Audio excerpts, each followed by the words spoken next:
Naitwa Elizabeth Dickson Malali, mkuu wa divisheni ya maendeleo ya jamii katika halmashauri ya wilaya Mkinga. Tumefanikiwa kufanya ziara ya ukaguzi na uchambuzi wa vikundi ambavyo vimeomba mkopo itokanayo na 10% ya mapato yetu ya ndani. Moja ya ajenda kuu ya serikali ni kuhakikisha kwamba wananchi wanajikwamua kiuchumi au wanawezeshwa kiuchumi, na ndio maana serikali kupitia Mheshimiwa Rais Dr. Samia Suluhu Hassan imekuja na ajenda hiyo rasmi kabisa kwa makundi ya wanawake, vijana na watu wenye ulemavu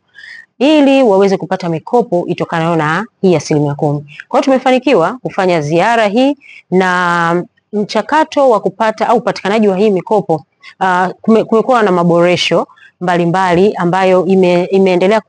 kuongeza chachu ya kuhakikisha kwamba vikundi vinavyoomba mkopo vinakuwa vikundi ambavyo kweli vinaingia kwenye uzalishaji na vinaweza kutatua changamoto za kiuchumi ambazo zinakabiliana nazo au zilizopo katika ngazi ya jamii. Kwa hiyo mchakato huu wote ni shirikishi ambao unaanzia kwenye ngazi ya kata kwa zile kamati za mikopo kwenye kata, lakini vile vile tuna kamati ya huduma ya mikopo ambayo tumekuwa na hii ziara ya kupita vikundi vyote 42 kwa awamu hii hapa, kukagua na kuona kazi ambazo kwa kweli wananchi wanazifanya ili kuweza kujikwamua kiuchumi. Na kimsingi katika ziara hii